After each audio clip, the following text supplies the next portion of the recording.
Je n'aurais jamais pensé écrire cela un jour. Je m'appelle Ethan Ramirez, et ce que je vais partager va paraître impossible, mais cela m'est arrivé dans une petite église, un dimanche matin. Un instant, j'étais assis avec mes amis, à chanter doucement, et l'instant d'après, tout s'est figé, comme si le temps s'était figé. Ce qui a suivi était une chose à laquelle aucun professeur de sciences, aucun livre, ni aucun pasteur ne m'avait jamais préparé. J'ai franchi une limite dont j'ignorais l'existence et je me suis retrouvé devant Jésus lui-même. Il m'a lancé un avertissement si lourd que je savais que je devais te le dire. Je me souviens exactement du moment. Ethan, dépêche-toi, sinon on va être en retard. Ma mère m'a appelé de la cuisine. Ce dimanche-là était comme tous les autres. Le soleil perçait les rideaux, l'odeur de son café emplissait la maison. J'ai lacé mes baskets, ne pensant qu'au match de basket après la messe. Mais au fond de moi, un étrange bourdonnement résonnait dans ma poitrine, comme si quelque chose m'attendait. J'ai haussé les épaules. À l'église, l'air était plus chaud que d'habitude, bourdonnant de bavardage. Les enfants riaient. Les vieux se serraient la main. Mon pasteur a accueilli tout le monde à la porte. Tout semblait si normal. Pourtant, mon estomac s'est noué. Je me suis penché vers mon meilleur ami, Caleb, et lui ai murmuré, « Tu ne trouves pas que quelque chose ne va pas aujourd'hui ?» Il m'a adressé un sourire qui l'a repoussé. Le service a commencé, la musique s'est intensifiée et les voix ont résonné. J'ai fermé les yeux et me suis laissé porter par le son. Mais soudain, j'ai ressenti un silence écrasant. Le monde s'est obscurci. Les voix autour de moi se sont estompées. Les cordes de guitare, la batterie, même la respiration des personnes assises à côté de moi ont disparu. Ethan, une voix basse mais aiguë, résonnait, non pas dans la pièce, mais en moi. J'ai ouvert les yeux d'un coup. Tout le monde était figé, bouche bée au milieu de la chanson. Pourtant, aucun son ne sortit. C'était comme si la réalité s'était arrêtée juste pour moi. Je clignais des yeux, me frottais les yeux, mais rien ne changea. Je me tournai vers les portes de derrière, et c'est là que cela se produisit. Une explosion perçante déchira le silence comme du métal fendant l'air. Mon corps sursauta et, avant que je puisse comprendre, tout bascula. Le sol se souleva brusquement et une force d'attraction m'arracha. Je ne tombais pas. J'étais soulevé. Des couleurs que je n'avais jamais vues se fondaient dans les murs, luisant comme une lumière liquide. J'ai halté. Que m'arrive-t-il? Ma voix résonna. Pourtant, personne ne me regardait. Leur visage restait figé, comme figé dans un autre temps. Le bourdonnement dans ma poitrine s'amplifia, se transformant en rythme, puis en une pulsation lumineuse jaillissant de moi. Ma peur s'est transformée en émerveillement. J'ai murmuré, « Seigneur, est-ce toi ?» Et pour la première fois de ma vie, le silence m'a répondu. Non pas un silence vide, mais un silence si vivant qu'il m'a fait trembler. J'ai compris alors que la journée n'était pas normale. Elle avait changé à jamais. Difficile d'expliquer à quelle vitesse tout a basculé. Un dimanche matin rempli de rire s'était transformé en quelque chose d'extraordinaire. Je voyais encore les bancs de l'église, le parquet sous mes baskets, la lumière des vitraux qui éclairait le visage de ma mère de rouge et de bleu, mais plus rien ne semblait réel. J'ai tendu la main pour tenter de secouer l'épaule de Caleb. Ma main l'a traversée comme de la brume. L'impossible. Ce n'est pas réel, ai-je murmuré. Mais soudain, un bruit sec brisa le silence glacial, comme du verre brisé sous l'eau. Je me retournai et vis les portes s'ouvrir en grand, bien que personne ne les ait touchées. Derrière la porte, il n'y avait pas le parking de l'église. C'était un tunnel de lumière blanche aveuglante, vivant et m'attirant en avant. J'ai crié, « Maman, Caleb !» Mais ils ne bougèrent pas, pas même un clignement d'œil. J'essayais de courir vers eux, mais mes jambes ne m'obéissaient plus comme avant. J'avais l'impression d'attendre en eau profonde. Puis une autre voix, plus douce cette fois. « N'ayez pas peur. On vous montre. » Je me figeai. Montrer. Montrer quoi? La lumière s'étendit, enveloppant le sanctuaire de fils lumineux, dissolvant les poutres de bois, liminelles, les chaises, jusqu'à ce que l'église entière semble disparaître dans l'air. J'ai murmuré, Seigneur, suis-je parti? Et juste au moment où je parlais, une silhouette a franchi la porte de lumière. J'ai d'abord cru que ce n'était qu'une forme, grande, radieuse, rayonnante. Mais alors qu'il s'approchait, j'ai vu ses yeux reconnaissables entre mille, perçants et doux, anciens et jeunes à la fois. J'ai eu le souffle coupé. Seigneur! Il n'avait pas besoin de confirmation. Le poids dans ma poitrine le savait. Chaque fibre de mon être l'a reconnu instantanément, comme si mon âme avait attendu cette rencontre depuis toujours. Et puis il a prononcé des mots qui m'ont transformé. Ethan, ce que tu crois impensable a déjà commencé. Et je t'ai amené ici parce qu'ils ont besoin de savoir. Je pensais que le silence se résumait à l'absence de son. Mais ce silence était vivant, respirant, mouvant. Il pesait lourd, comme si je pouvais tendre la main pour l'attraper. J'ai regardé autour de moi, tout le monde était encore figé. Les lèvres de ma mère s'ouvraient au milieu d'un chant. Les mains de Caleb étaient toujours levées en signe d'adoration. Mon pasteur, les yeux fermés, le visage rayonnant de dévotion. Pourtant, aucun d'eux ne bougeait. Aucun d'eux ne me remarquait. J'ai murmuré, suis-je invisible? Jésus s'est tourné vers moi, son regard chaleureux mais ferme.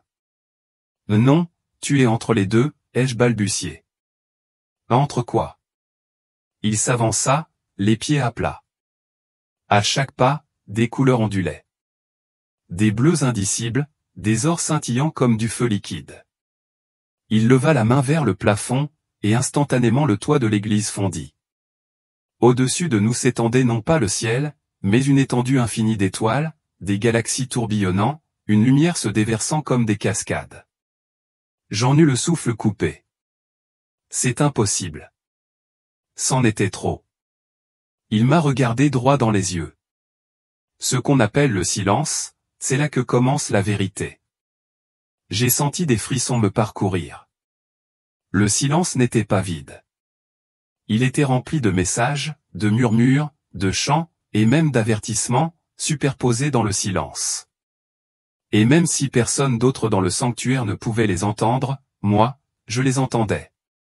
J'entendais des voix criant de différentes époques, des enfants priant dans leur chambre, des mères murmurant leur espoir, des hommes criant sur les champs de bataille, des vieilles femmes gémissant pour la paix.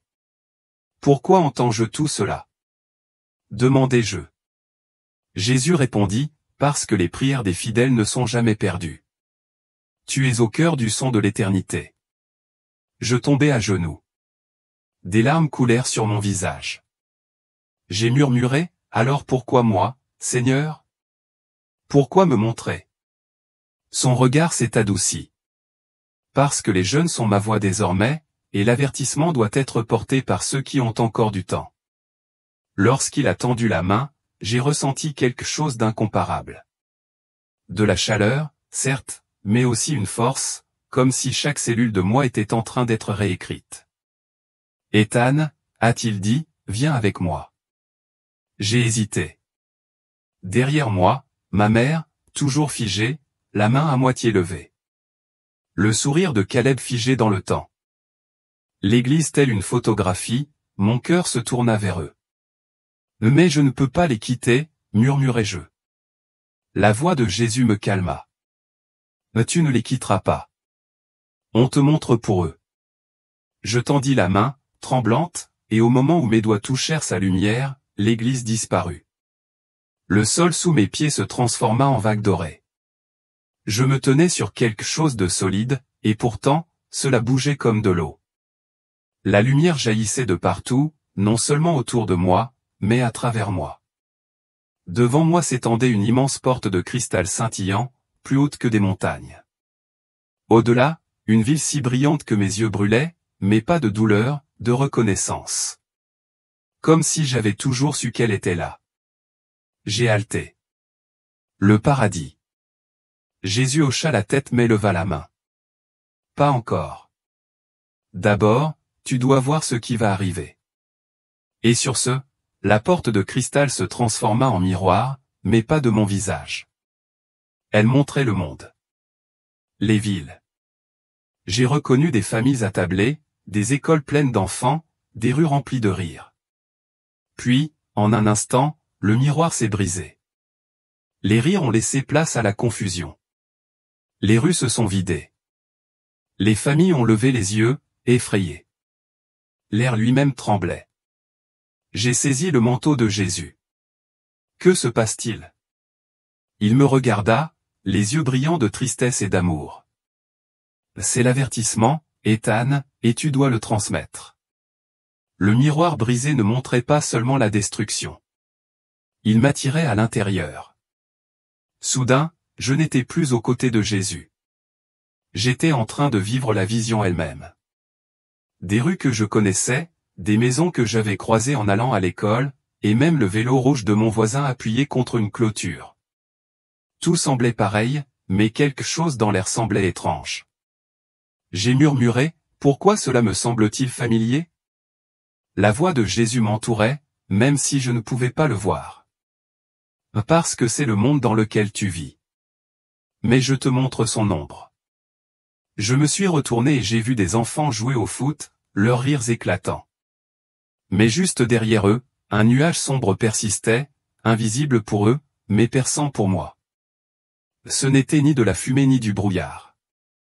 C'était vivant, rampant, cherchant.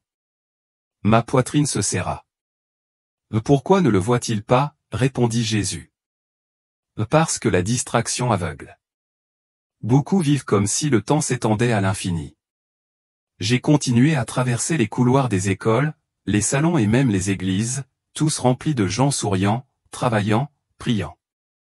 Mais à chaque scène, je remarquais la même ombre qui s'enroulait dans les coins, se cachant près des portes, attendant. Je m'écriai, « Seigneur, qu'est-ce qui se passe ?» Pour la première fois, son ton devint plus aigu. C'est l'esprit de la peur, et il se nourrit de ceux qui ne sont pas préparés. La vision se dissipa comme un rideau, et je me retrouvai à ses côtés. Mes genoux fléchirent. Pourquoi me montrer ça? Je ne suis qu'un enfant. Jésus posa sa main sur mon épaule, son regard perçant mais bienveillant. Car même un enfant peut porter une flamme qui brise les ombres. Et tu dois leur raconter ce que tu as vu. Soudain, le silence se brisa à nouveau. Cette fois, ce n'était pas la voix de Jésus. C'était un chœur. Des milliers, peut-être des millions, tous murmurant mon nom. Ethan, Ethan, je me suis pris la tête en tremblant, pourquoi m'appelle-t-il? Qui sont-ils? Jésus répondit, ce sont les prières que ta mère, ta grand-mère, et même des gens dont tu ignorais l'existence, ont prononcées sur toi. Chaque fois qu'ils prononçaient ton nom dans une prière, le ciel l'enregistrait. Les larmes me brûlaient les yeux. Je me souvenais des nuits où maman s'agenouillait près de mon lit en murmurant des mots que j'écoutais à peine. Les fois où ma grand-mère joignait les mains à table pour implorer Dieu de me protéger. Je pensais que ce n'était que des habitudes. Des mots jetés en l'air. Mais là, je les entendais résonner. Je sanglotais, Seigneur, je ne mérite pas ça. Je n'y ai jamais prêté attention. Je voulais juste jouer au ballon, passer du temps avec mes amis. Il s'agenouilla et me regarda dans les yeux. Ethan, les prières ne sont pas une question de mérite. Elles sont une question d'amour. Et l'amour ne rate jamais sa cible. Les voix devinrent plus fortes comme des vagues déferlantes. Elles ne me faisaient plus peur. Elles m'entouraient, me serrant comme des bras invisibles. Puis Jésus a dit quelque chose que je n'oublierai jamais. Chaque prière porte quelqu'un. Aujourd'hui, leurs prières t'ont porté jusqu'ici. Demain, tes paroles peuvent porter d'autres personnes. À cet instant, j'ai compris. La prière n'était pas une petite prière. C'était la voix la plus forte de l'éternité. Quand les voix se sont estompées, il s'est tenu devant moi, dans toute sa clarté. Je ne peux pas expliquer ce que ça fait de le voir face à face. Ce n'était pas que de la lumière. Ce n'était pas que de l'amour. C'étaient les 2D multipliés au-delà de toute mesure. Ses yeux ne me regardaient pas seulement. Ils me connaissaient. Chaque pensée secrète, chaque blague que j'avais racontée, chaque mensonge que j'avais caché. J'ai tressailli, honteuse. Mais au lieu de jugement, je n'ai vu que de la compréhension. J'ai murmuré, tu sais tout de moi. Il a souri. Et pourtant, j'ai choisi ce moment pour te rencontrer. Je n'ai pas pu me retenir. Pourquoi moi? Je ne suis pas sainte. Je fais tout le temps des erreurs. Je ne lis même pas la Bible comme je le devrais. Jésus s'est approché. Je ne choisis pas la perfection, je choisis la volonté. Ces mots m'ont frappé plus fort que tout. J'ai alors compris qu'il ne demandait pas la perfection. Il demandait l'abandon. Puis il a levé la main et soudain, ma vie a défilé devant moi, mais pas comme dans un film. Chaque instant était lié à ce que je faisais ressentir aux autres. Quand j'encourageais Caleb au basket, la lumière s'illuminait. Quand j'ignorais les paroles de maman, la lumière s'atténuait. Chaque choix, grand ou petit, avait un poids. Je m'écriai, Seigneur, je ne savais pas, il toucha mon visage. Maintenant tu le sais, et cette connaissance doit se traduire en action. Nous avons marché ensemble sur un chemin de lumière qui s'étendait à l'infini. Je pensais qu'il m'en dirait plus, mais au lieu de cela, il se tourna vers moi et me demanda. Létan, si aujourd'hui était ton dernier jour, que regretterais-tu le plus? Je me figeai. La question me transperça. Le regret. Mon esprit s'emballa. Ne pas avoir terminé l'école. Ne pas avoir dit à Caleb combien il comptait pour moi. Ne pas avoir aidé maman davantage. Ne pas avoir prié. Ne pas avoir vécu avec un but. Ma gorge se serra. Tout. Je regretterais tout. Jésus ne m'interrompit pas. Il me laissa attendre ma propre réponse. Après ce qui me sembla une éternité, il parla. Alors, change de réponse tant qu'il est encore temps. Je le fixai du regard. Comment, Seigneur? Je ne sais pas par où commencer. Il me tendit la main. Commence par porter mon avertissement. Je tremblai. Quel avertissement? Son regard s'assombrit de sérieux. Que le monde entre dans une ère où la distraction coûtera des vies et où la peur aveuglera beaucoup.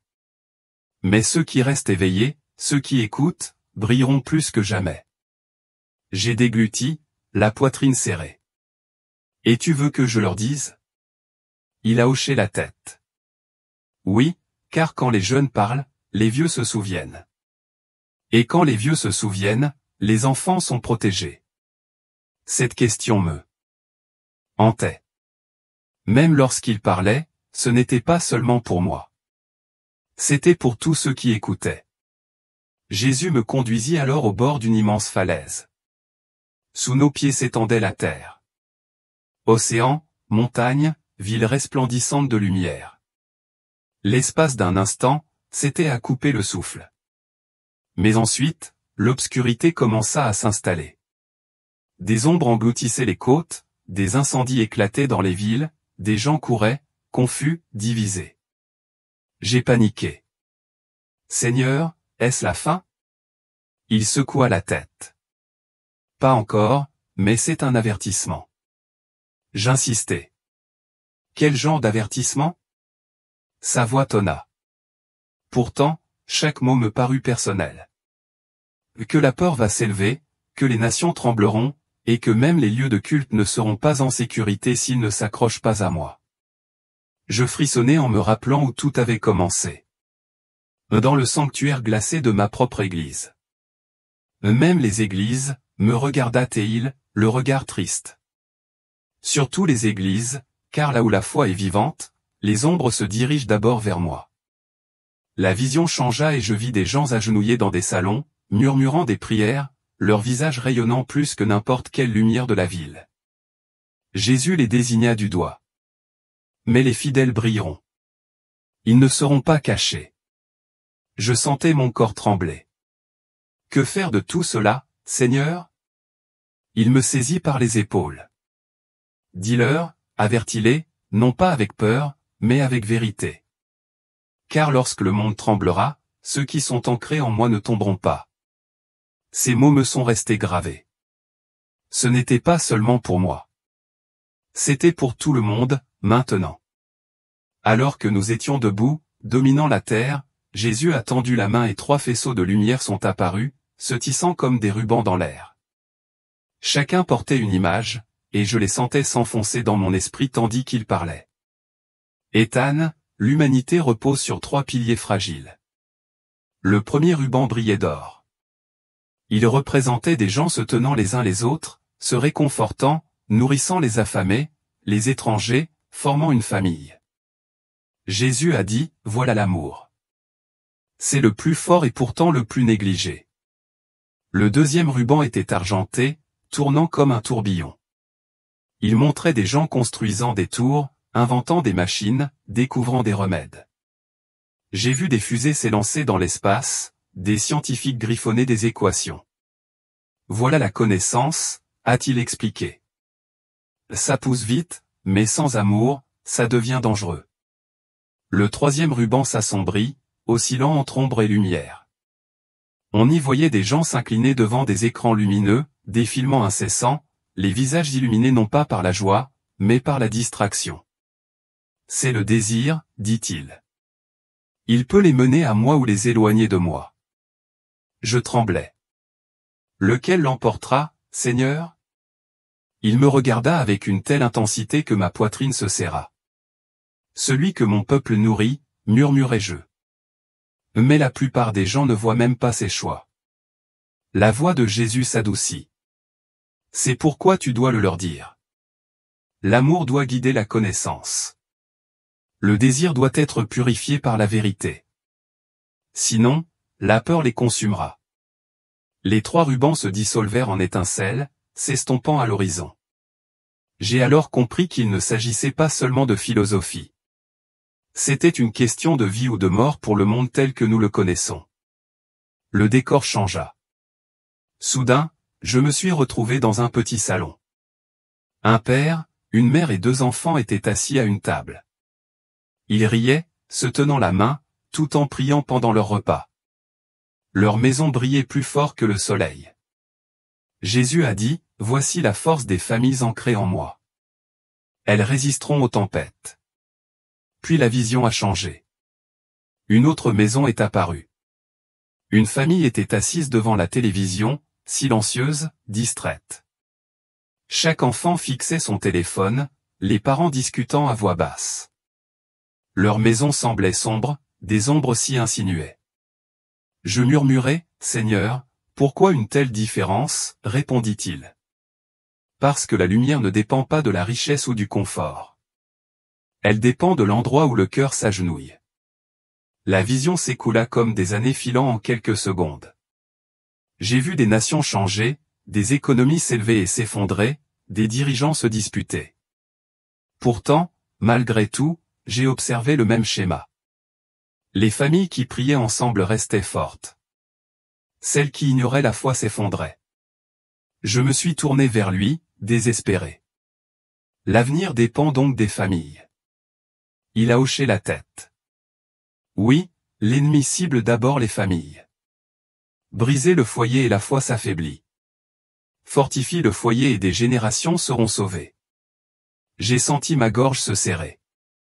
Et ma famille, Seigneur? Seront-ils en sécurité? Sa main s'est posée sur mon épaule. Raconte-leur ce que tu as vu. C'est ainsi que commence la sécurité. Après la vision des familles, Jésus m'a conduit dans ce qui ressemblait à un vaste sablier, mais au lieu de sable, il était rempli de lumière qui coulait vers le bas. Chaque goutte de lumière scintillait en tombant, atterrissant dans un bassin en contrebas. J'ai demandé nerveusement. Qu'est-ce que c'est, a-t-il dit. C'est le temps tel que le voit le ciel. J'ai regardé les gouttes tomber. Certaines allaient lentement, d'autres vite, d'autres encore disparaissaient soudainement. Cela n'avait aucun sens. Pourquoi ne se déplace-t-il pas uniformément? A répondu Jésus. parce que le temps ne se mesure pas comme on le pense. Ce qui vous paraît des années n'est qu'un souffle ici. Et ce qui vous semble un instant ici peut changer des générations sur Terre. Je me suis approché, fasciné. Soudain, une goutte de lumière a explosé en une onde, projetant des vagues à travers le bassin. Dans cette onde, j'ai vu des guerres se terminer, des maladies guérir et des nations entières se tourner vers Dieu. J'ai halté, qu'est-ce qui a causé cela? Jésus a répondu, une simple prière dite avec foi. Le temps se courbe quand la foi s'y introduit. Je l'ai regardé, sans voix. Il a continué, mon retour est certain, mais les moments qui le précèdent changent selon la prière, l'obéissance et l'amour. Tel est le mystère. Tout n'est pas figé, mais tout est connu. Mes genoux ont faibli. On a donc plus de pouvoir qu'on ne le pense. Il sourit. Oui, Ethan. Bien plus. Le décor changea encore. Et cette fois, je me trouvais dans un champ rempli de jeunes visages, des adolescents comme moi, des jeunes plus jeunes que moi, et même des étudiants. Ils tenaient tous des lanternes, certaines vacillant faiblement tandis que d'autres flamboyaient. Jésus se tenait à côté de moi et me montrait du doigt. Les vois-tu? J'ai hoché la tête. Il nous ressemble. C'est toi, a-t-il dit. Cette génération se prépare maintenant, car le temps presse. Quand la peur s'installe, quand les distractions se multiplient, les jeunes porteront la lumière la plus audacieuse. J'ai dégluti avec difficulté. Mais la plupart d'entre nous ne se sentent pas prêts. Nous sommes effrayés, désorientés, nous essayons simplement de comprendre la vie. Son regard me transperça. C'est pourquoi je t'ai choisi. La force ne réside pas dans la connaissance de tout. Elle réside dans la confiance que tu me portes sur ce que tu ignores. Le groupe de jeunes gens avança, leur lanterne éclairant un chemin sombre. Des ombres sifflaient et tentaient d'étouffer les flammes, mais les lanternes devenaient plus brillantes à mesure qu'ils avançaient. J'ai murmuré, et ceux dont la lanterne est faible? La voix de Jésus était lourde mais pleine d'espoir. C'est pourquoi vous devez parler. Les mots sont porteurs d'huile. Chaque témoignage illumine une lanterne. Chaque vérité dite, une autre flamme s'allume. J'ai senti ma poitrine brûler, non pas de peur, mais de feu. Nous ne sommes donc pas trop jeunes pour compter. Il a souri, radieux. Au contraire, vous êtes en première ligne. Le chant de lanterne s'estompa, et soudain je me retrouvai au bord d'un champ de bataille.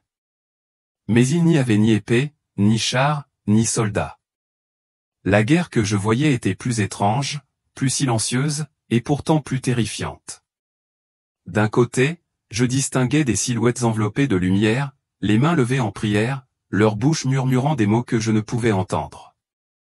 De l'autre côté, des ombres grouillaient, sans visage et sans fin, murmurant des mensonges, leurs voix comme des parasites. Je me tournai vers Jésus, bouleversé. « Quelle est cette guerre ?» répondit-il.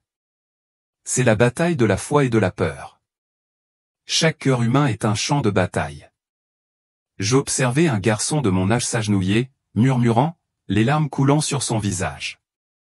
Les ombres sifflaient, l'encerclant, mais une lumière jaillit de sa poitrine et elles se dispersèrent. Je murmurai. Il n'a fait que prier. Jésus a hoché la tête. C'est tout ce qu'il faut. La foi, même de la taille d'une graine, brise la peur.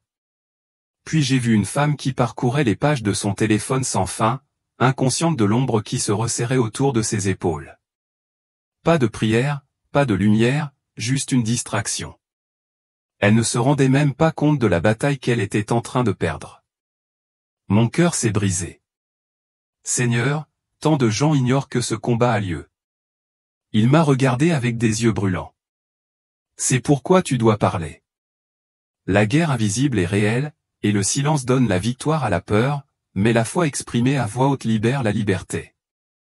Le champ de bataille s'est évanoui, mais le poids de ce que j'ai vu est resté lourd dans ma poitrine. La scène suivante n'était pas terrifiante. Elle était paisible, presque insupportable.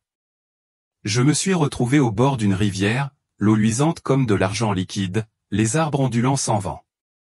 Jésus était assis sur un rocher au bord de la rivière et me faisait signe de m'asseoir.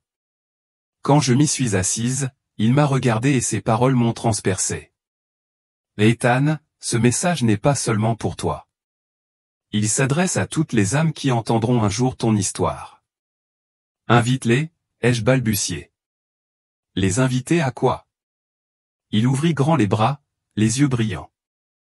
À moi, à la vie, à la vérité, à la liberté de la peur. Ma gorge se serra. Je pensais à mes amis, à mes camarades de classe, et même à des inconnus qui parcouraient leur téléphone, fatigués, brisés, en quête. Je murmurai, et s'ils ne me croient pas? Sa réponse fut douce, mais ferme.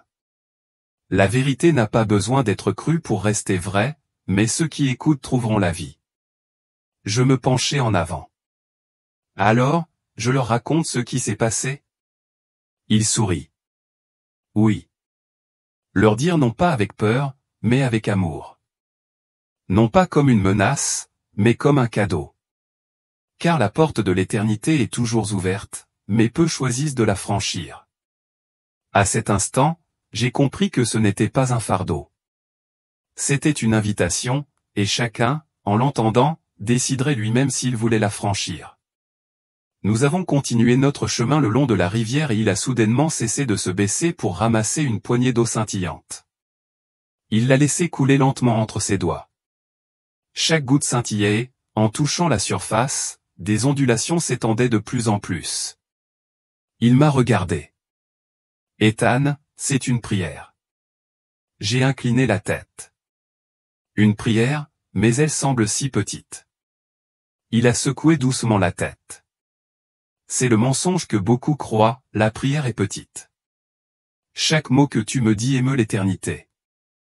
Ce qui ressemble à une goutte devient une vague.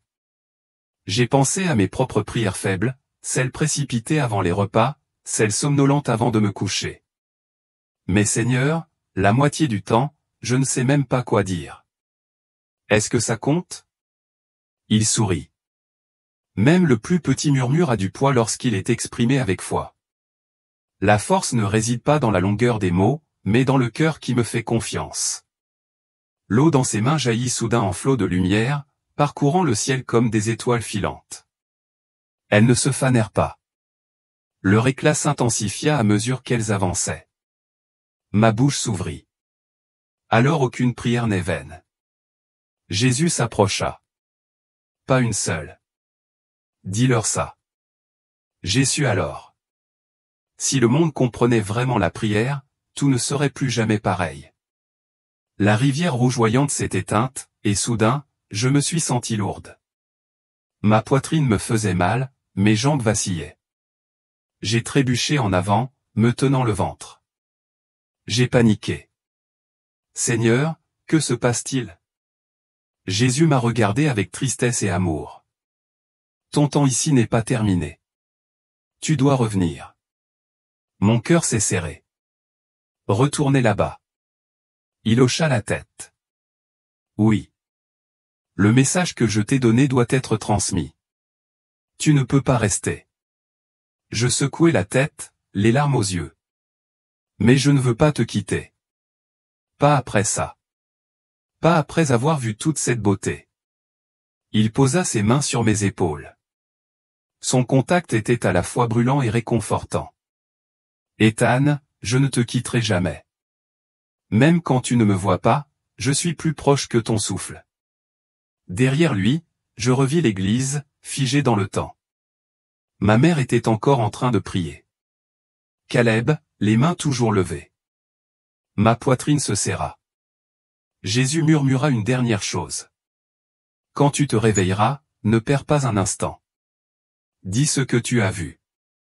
La lumière autour de lui explosa d'un éclat fulgurant. Ma vision se brouilla, mes oreilles se remplirent d'un vent violent. Et puis, comme tiré par l'eau, je me retrouvai. Je me réveillai en haletant, le corps tremblant comme si j'avais couru un marathon. Mais plus que la peur, plus que la confusion, un feu brûlant brûlait dans ma poitrine qui m'empêchait de me taire. C'est pourquoi je vous écris ces lignes. Non pas pour attirer l'attention, ni par pitié, mais parce que ce que j'ai vu était réel. Jésus est réel, et son avertissement est clair. La peur tentera de dominer. Les distractions tenteront d'aveugler, mais ceux qui sont ancrés en lui brilleront plus que jamais. J'entends sans cesse ces paroles se répéter dans mon esprit. Dis-leur, dis-leur, dis-leur. Je le suis aussi. À la mère inquiète pour ses enfants, il vous entend. À l'adolescent qui fait défiler les pages tard le soir, il vous voit. À l'aîné qui pense que ses prières ne comptent pas. Elles résonnent plus fort que vous ne le pensez. Jésus m'a dit de porter cela non pas comme un fardeau, mais comme un don, une invitation. Si vous écoutez, si ces paroles touchent ne serait-ce qu'un peu votre cœur, alors ce message est pour vous. Et je veux que vous sachiez que le combat est réel, mais que la victoire est déjà sienne. C'est pourquoi je partage ceci. C'est pourquoi je ne peux pas me retenir. Car le temps est peut-être court, mais l'espoir est éternel. Les premiers jours de retour ont été les plus durs. Mon corps ressentait la même chose, mais pas mon cœur. Je m'asseyais à table avec ma famille et j'entendais leur rire. Pourtant, en moi, chaque son portait l'écho de ce que je venais de vivre. Maman l'a remarqué en premier. « Ethan, ça va ? Tu es resté si silencieux. » J'aurais voulu tout lui dire sur le champ, mais les mots sont restés coincés dans ma gorge. Comment expliques-tu que le temps se soit arrêté, que tu aies vu Jésus et qu'il t'ait donné un avertissement ?